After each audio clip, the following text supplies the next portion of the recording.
তামিলনাড়ু কেন্দ্র সরকারের রাজস্বের সবচেয়ে বড় অবদানকারী। যদি আপনারা শুধু আমাদের বিজেপি প্রার্থীকে নির্বাচিত করেন, আমরা আপনাদের মেট্রো দেব। তামিলনাড়ু কি কেন্দ্র সরকারের অংশ নয়? যে ভোটগুলো যাচ্ছে, যেগুলো অভিনেতার পক্ষে যাওয়ার কথা, তা মূলত ফ্যান ভিত্তিক। কেউই নিশ্চিত নয় যে এটি কতটা বাস্তবে ভোটে রূপান্তরিত হবে। আমরা আসন্ন নির্বাচনে 200-র বেশি আসন নিয়ে বিপুল জনাদেশ নিয়ে জিতব। আমরা সলিঙ্গানাল্লুরে আছি ভোটারদের দিক থেকে, ভোটারদের সংখ্যার দিক থেকে অন্যতম বৃহত্তম নির্বাচনী কেন্দ্র। আমার সঙ্গে আছেন চেন্নাই সাউথের সাংসদ তামিজাচি থাঙ্গাপান্ডিয়ান এবং এখানকার প্রার্থী মিস্টার রমেশ। এটি একটি অত্যন্ত স্বতন্ত্র নির্বাচনী কেন্দ্র। হ্যাঁ, অনেক রকমের নিলাম করাই হলো সেই জায়গা যেখানে এই নির্বাচনে এক্স ফ্যাক্টর হিসেবে কথিত ব্যক্তিটি থাকেন, যদিও তিনি এখান থেকে প্রতিদ্বন্দ্বিতা করছেন না মিস্টার বিজয়। এখানে দুইয়েরই বিভাজন রয়েছে জানেন, আইটি জগতের লোকজন এবং সেই সাথে উপকূলীয় জনসংখ্যা। আপনি লোকেদের কি বলছেন? এই নির্বাচনটা কি স্থানীয় সমস্যাগুলো নিয়ে, নাকি এটা সেই বৃহত্তর বিষয়গুলো নিয়ে জানিয়ে আপনি কথা বলছেন? মেরুকরণ, ধর্মনিরপেক্ষতা, দিল্লি এবং তামিলনাড়ু। একদম, আপনাকে দেখতে হবে এই বড় নির্বাচনটিকে, বিশেষ করে এই নির্বাচনী কেন্দ্রে দুটি দিক থেকে, প্রধানত দুটি দৃষ্টিকোণ থেকে। একটি হলো সেই আখ্যান যা আমাদের মুখ্যমন্ত্রী দ্রাবিড়ীয় মডেল, যিনি দ্রাবিড়ীয় মডেলের উত্তরাধিকারের পতাকা বহন করেন, মুত্তুভেল করুণানিধি স্ট্যালিন, তিনি স্পষ্টভাবে বলেছেন যে এটি তামিলনাড়ু এবং দিল্লির মধ্যে একটি নির্বাচন। কারণ এমন কিছু বড় বিষয় রয়েছে যা জনগণের দেখাশোনা করা প্রয়োজন, কারণ এটি মেরুকরণ এবং ধর্মনিরপেক্ষতার মধ্যে একটি লড়াই। এটি একাধিপত্য এবং যুক্তরাষ্ট্রীয়তার মধ্যে একটি লড়াই। এটি একটি লড়াই ভারতকে এক করে একচেটিয়া করার মধ্যে, যেখানে আমরা সবাই তামিলনাড়ুর মানুষের ভাষার অধিকার, আমাদের তহবিল এবং আমাদের শিক্ষার অধিকারের জন্য দাঁড়িয়েছি। এবং দ্বিতীয় বিষয়টি হলো, একজন প্রতিযোগী হিসাবে আমাদের একজন খুব শক্তিশালী প্রার্থী আছেন, যিনি সলিঙ্গানাল্লুর নির্বাচনী এলাকার সমস্যাগুলিকে খুব ভালোভাবে সম্বোধন করেন। তিনি এই নির্বাচনী এলাকায় 2বার জিতেছেন এবং এখন তিনি একটি হ্যাট্রিক জয় অর্জন করতে চলেছেন। এটি বৃহত্তম নির্বাচনী এলাকা, যেমনটা আপনি বলেছেন। এখানে ভাসমান জনসংখ্যা, পরিযায়ী শ্রমিক, আইটি জগতের অভিজাত মানুষজন এবং সেই সাথে আমাদের মৎস্যজীবী সম্প্রদায়ের লোকও আছেন যাদের আপনি দেখেছেন। কারণ এটি বন্যার সময়, ওই সমস্ত ঘূর্ণিঝড়ের সময় সবচেয়ে বেশি ক্ষতিগ্রস্ত নির্বাচনী এলাকা, এবং কেন্দ্রীয় সরকারের পক্ষ থেকে কিছুই দেওয়া হয়নি। আপনি কেন্দ্রীয় সরকারের কথা বলছেন, কিন্তু মনে হচ্ছে যে এখন তামিলনাড়ুতে বিজয়ই বেশি আকর্ষণ পাচ্ছেন। বিজয় সমস্ত সমীক্ষা, পোল এবং মাঠের লোকেদের মতে যুব ভোট, মহিলা ভোট পাচ্ছেন। সুতরাং আপনি যখন কেন্দ্রীয় সরকার এবং দিল্লির কথা বলছেন, তখন মনে হচ্ছে আপনাদের সবচেয়ে কঠিন প্রতিযোগিতা এখানেই, তামিলনাড়ুতে, সাথে বিজয়ের থেকে। আমি আপনার সাথে তীব্রভাবে দ্বিমত পোষণ করতে চাই, কারণ তিনি আমাদের জন্য একেবারেই কোনো প্রতিযোগী নন। তার দল একটি নতুন গজানো দল এবং তার কোনো নির্দিষ্ট নীতি বা আদর্শ নেই, অথবা তিনি কখনো তার দূরদৃষ্টির কথা বলেননি যে তিনি কোন পথে তামিলনাড়ুকে এগিয়ে নিয়ে যাবেন। যেখানে অন্যদিকে আমরা ধর্মনিরপেক্ষ প্রগতিশীল ফ্রন্ট একটি 5 বছরের চমৎকার সরকার দেওয়ার পরে জনগণের কাছে যাচ্ছি, যেখানে প্রায় সমস্ত প্রতিশ্রুতি পূরণ করা হয়েছে। 500টি প্রতিশ্রুতির মধ্যে 405টি পূরণ করা হয়েছে। সুতরাং এটি একটি মিথ্যে বয়ান যা তৈরি করেছে হয় বিজেপি অথবা সোশ্যাল মিডিয়া, যা আপনি বলছেন যে অভিনেতাটি প্রচার করেন। আপনি যখন মাঠে ঘাটে যাবেন, মহিলা ভোটাররা ডিএমকের সাথে আছেন, কারণ এটি একটি মহিলাদের জন্য একটি সরকার এবং মূলত মহিলাদের প্রগতিশীল দিকগুলির জন্য। ম্যাম, কেন্দ্রীয় সরকারের সাথে তর্ক করার বিষয়টিকে বাদ দিয়ে আপনারা এমন কি করেছেন যার ফলে এই দল এখানে আবার ক্ষমতায় ফিরে আসবে? দেখুন, আমরা শুধুমাত্র কেন্দ্রীয় সরকারের বিরুদ্ধে আক্রমণ বা অভিযোগ করছি না। এই সবকিছুই তথ্যের ওপর ভিত্তি করে। দেখুন, সমগ্র শিক্ষা অভিযান তহবিল যা তামিলনাড়ু সরকারের প্রাপ্য তা দেওয়া হয়নি, 3548-এরও বেশি, এবং এমজিএনআরইজি এর মজুরি দেওয়া হয়নি। আর কেন তারা আমাদের সাথে পক্ষপাতমূলক আচরণ করছে? যখন আমরা কোয়েম্বাটুর এবং মাদুরাইয়ের জন্য মেট্রো চাইছি, পাটনা এবং আগ্রাকে দেওয়া হয়েছে যাদের জনসংখ্যা সমতুল্য, এবং আমরা কি করেছি? এবং মহারাষ্ট্রের বিজেপির মুখ্যমন্ত্রী এখানে এসে আমাদের লোকেদের ব্ল্যাকমেল করছেন। আপনারা যদি শুধু আমাদের বিজেপি প্রার্থীকে নির্বাচিত করেন, তবেই আমরা আপনাদের মেট্রো দেব। তামিলনাড়ু কি কেন্দ্রীয় সরকারের অংশ নয়? যেহেতু আমরা আমাদের অধিকার, ভাষার অধিকার, আমাদের যুক্তরাষ্ট্রীয় অধিকার, আমাদের তহবিলকে ঊর্ধ্বে তুলে ধরি, আমরা আমাদের তহবিলের দাবি করছি, তার মানে এই নয় যে আপনি শুধু একটা পক্ষপাতমূলক বিবৃতি দিয়ে আমাদের সাথে ব্যবহার করতে পারেন। তামিল মানুষজন খুব যুক্তিবাদী এবং খুব পরিষ্কার চিন্তাভাবনার মানুষ। ওরা খুব মনোযোগ দিয়ে দেখছেন। ওরা জানেন, দেখুন আপনি যেমন বললেন, ওরা জানেন যে অভিনেতা এখন এসেছেন তার মেয়ে। যদি উনি এখানেই থাকেন, উনি কখনো কোনো সাংবাদিক সম্মেলন করেননি, উনি কখনো জনগণের সাথে একের পর এক মুখোমুখি হননি বা যাই হোক না কেন। এছাড়াও তারা খুব ভালো করে জানে যে বিজেপি নেতৃত্বাধীন জোট এডিএমকে এই তামিলনাড়ুর সাথে বিশ্বাসঘাতকতা করে আসছে। তারা নিটের জন্য সই করেছে, তারা সমস্ত কঠোর আইনের জন্য সই করেছে। তারা তামিল অধিকারের পক্ষে কখন কোনো দাঁড়ায়নি। লোকেরা সেটা ভালো করেই জানে। আপনি অন্যতম প্রধান মুখগুলির মধ্যে একজন। আপনি শেক্সপিয়ার থেকে শুরু করে জানেন তো সঙ্গম সাহিত্য পর্যন্ত বলেন। কিন্তু এটা একটা সত্যি যে এমনকি ডিএমকেও যথেষ্ট সংখ্যক মহিলা প্রার্থী দাঁড় করায়নি। আপনি বলেন মহিলাদের জন্য প্রকল্পের কথা, কিন্তু প্রতিনিধিত্ব এমনকি প্রার্থীর সংখ্যাও 20 কম। দেখুন, যখন তুলনা করা হয় এটা এমন যে আপনাকে অন্য দলগুলোর সাথে তুলনা করে দেখতে হবে। 20 জন মহিলা প্রার্থীকে দাঁড় করানো হচ্ছে। আমরা যে 165 জন প্রার্থী দাঁড় করিয়েছি তাদের মধ্যে 125 জন স্নাতক, আর 17 জন ডাক্তার, 19 জন ইঞ্জিনিয়ার, আর 21 জন আইনজীবী, এবং আরো কত কি। দেখুন, আপনাকে দেখতে হবে যে এটা শুধু একটা বিনামূল্যের জিনিস বা টাকা দেওয়া নয়। এই সব কিছুই করা হয়েছে মহিলাদের উন্নত করতে, তাদের ক্ষমতায়নের জন্য। কলাইনরি 1989 সালে মহিলাদের জন্য সম্পত্তির অধিকার এনেছিলেন, সেই 1989 সালে। আমাদের মুখ্যমন্ত্রী স্থানীয় নিকায় নির্বাচনে 50% সংরক্ষণ বাস্তবায়ন করেছেন। 6000-এরও বেশি কাউন্সিলর আছেন। আপনি কি আমার সাথে একমত নন যে তৃণমূল স্তরে উন্নয়ন, রাজনীতিতে মহিলাদের ক্ষমতায়ন আরও বেশি গুরুত্বপূর্ণ? আমাদের মুখ্যমন্ত্রী ছাড়া আর কে এটা করেছেন? আপনার সরকারের বিরুদ্ধে একটি বড় অভিযোগ হলো যে দুর্নীতি অনেক দূর এগিয়েছে, বিশেষ করে গ্রামীণ এলাকায়, যেখানে কোনো টাকা না দিলে কোনো কিছুর জন্য অনুমতি পাওয়া খুব কঠিন হয়ে পড়েছে। এটা আবার একটা গতানুগতিক যুক্তি, যেটা বিজেপি, যার কাছে একটা ওয়াশিং মেশিন আছে, যেটা সমস্ত দুর্নীতিগ্রস্ত লোক, দুর্নীতিগ্রস্ত রাজনীতিবিদদের ওয়াশিং মেশিনের ভেতরে ঢুকিয়ে দিতে পারে, আর তারপর সেটাকে বের করে একদিকে তাদের ক্লিন শিট দিয়ে ঘোষণা করতে পারে।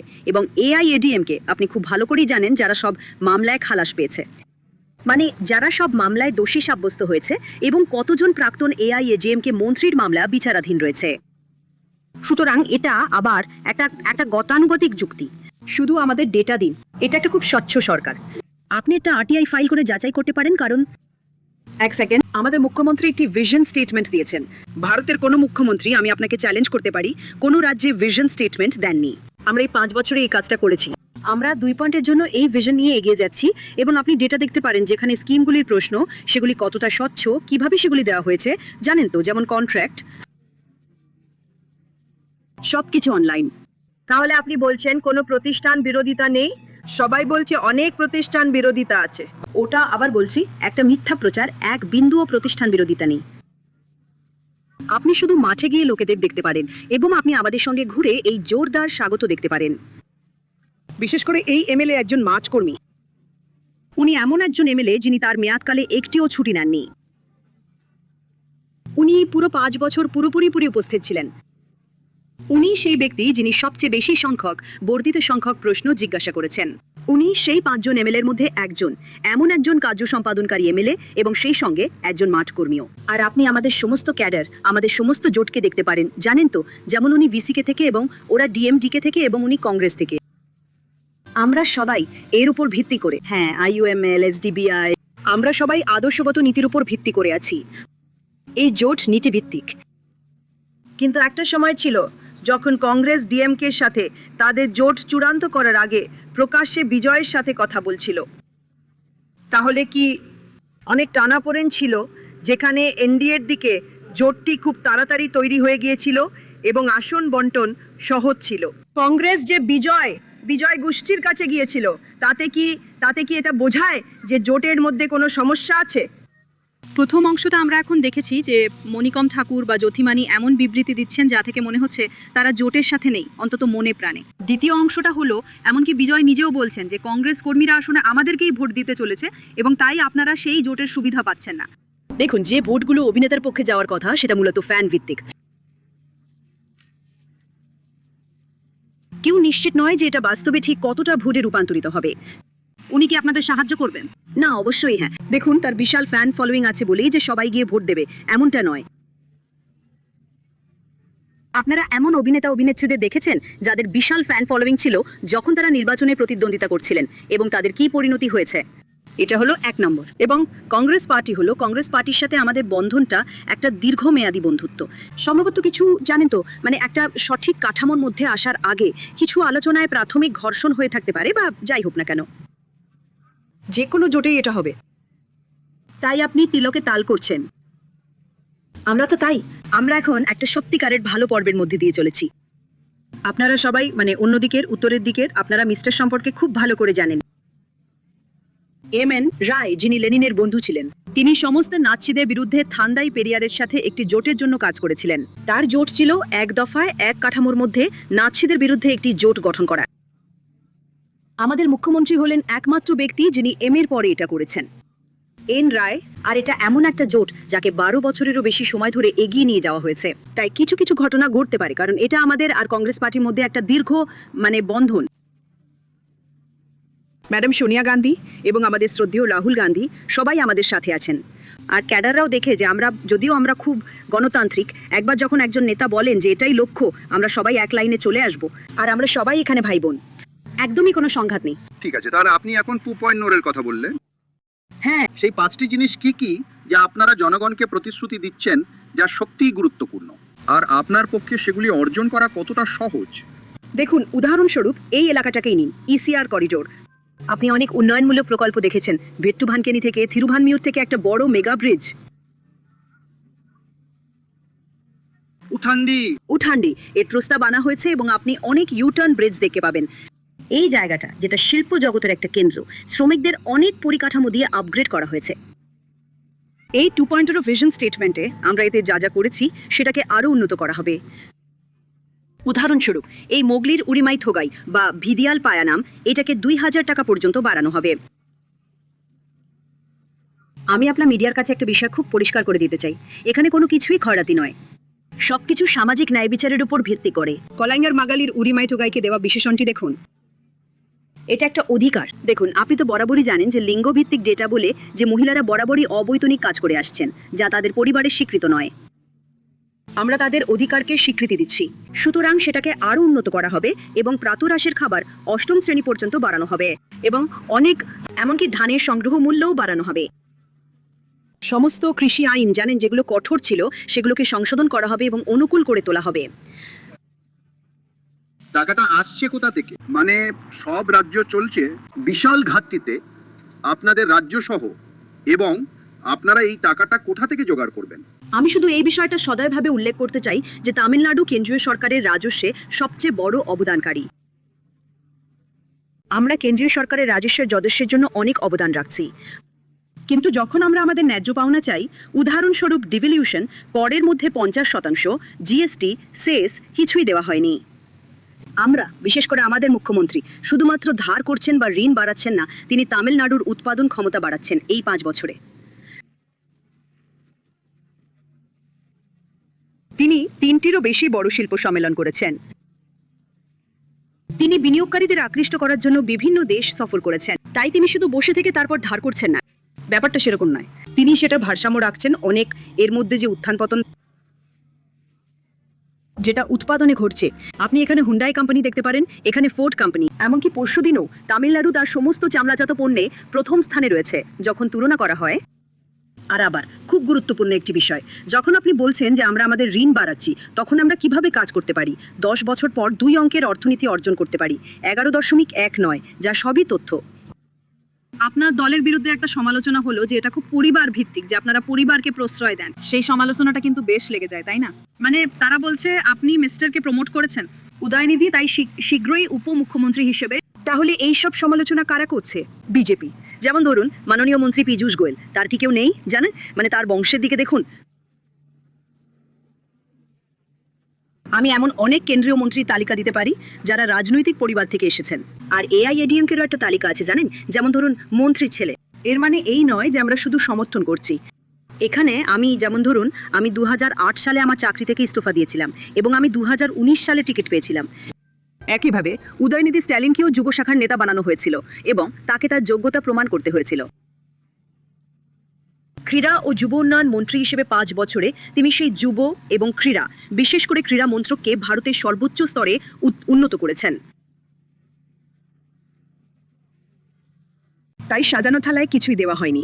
যেমন ধরুন আমাদের নেতা MK মুথুবেল করুণানিধি স্ট্যালিন, যখন তিনি দলের নেতা হিসেবে সর্বোচ্চ পদে পৌঁছেছিলেন, আপনি কি জানেন তিনি কত বছর অপেক্ষা করেছিলেন? সারা বিশ্বের ইতিহাসে শুধুমাত্র 2 জন ব্যক্তি 40 বছরেরও বেশি সময় ধরে অপেক্ষা করেছেন। একজন হলেন রাউল কাস্ট্রো, ফিদেল কাস্ট্রোর ভাই। তিনি 43 বছর ধরে অপেক্ষা করেছেন। আমাদের মুখ্যমন্ত্রী এমনকি তাকেও ছাড়িয়ে গিয়েছিলেন। তিনি 46 বছর অপেক্ষা করেছেন সর্বোচ্চ পদগুলিতে আসার জন্য। কারোর এটা বলার কোনো অধিকার নেই যে আমরা পারিবারিক রাজনীতি বা পরিবারতন্ত্রের রাজনীতি করছি। আমরা একটা দল হিসেবে আমরা খুব আবেগপ্রবণ, একটা পরিবারে বাঁধা, আবেগগতভাবে সংযুক্ত একটা দল। আমরা একে অপরকে আন্না, আপ্পা, আক্কা বলে ডাকি। এইভাবেই আমরা সবাই বড় হয়েছি। আচ্ছা, এই লোকগুলো যারা ওই প্রশ্নগুলো করছে, তারা কোথায় ছিল যখন আমরা সবাই জেলে ছিলাম, যখন আমাদের বাবারা এতবার জেলে ছিলেন? আমার বাবা 12 বা 13 বারেরও বেশি জেলে ছিলেন। কেউ এসে জিজ্ঞাসা করেনি একজন তথাকথিত রাজনীতিবিদের মেয়ে হওয়ার কারণে আপনি কষ্ট পাচ্ছেন কেন? আমরা আমাদের যোগ্যতা প্রমাণ করেছি এবং মাটির মানুষদের দেখিয়েছি। একইভাবে উদয়নিধি স্টালিনও নিজেকে একজন খুব সক্ষম পারফর্মিং ব্যক্তি হিসেবে প্রমাণ করেছেন। এখন উনি যে ভিড় জমান সেটা দেখুন। উনি ওর ভোট প্রচারের জন্য যান। সেখানে কি কোনো প্রতিযোগী ভিড় দেখা যাচ্ছে একই তিরুনেলভেলি এলাকায়? অবশ্যই। সুতরাং ওটা একটা ধুমধাম। আমরা সবাই ক্যাডার ভিত্তিক। লোকেরা এখানে আসে, মহিলারা এখানে আসে, পুরুষরা এখানে আসে, সমস্ত যুবক যুবতীরা এখানে আসে আমাদের আদর্শের জন্য, নীতির জন্য। এখানে এমন একজন মানুষ আছেন যিনি তামিল ক্লাস, তামিল পরিচয়, তামিল অধিকারের একজন প্রবক্তা। আমরা দাঁড়িয়ে আছি, কিন্তু সেটা কি? ওটা শুধু নিছক জাঁকজমক। তাই আমরা ওটা নিয়ে একেবারেই চিন্তিত নই। আমরা বিপুল জনাদেশ নিয়ে জিতব আসন্ন নির্বাচনে 200-র বেশি আসন নিয়ে। অনেক অনেক ধন্যবাদ। অনেক অনেক ধন্যবাদ। অনেক অনেক ধন্যবাদ। Bye bye.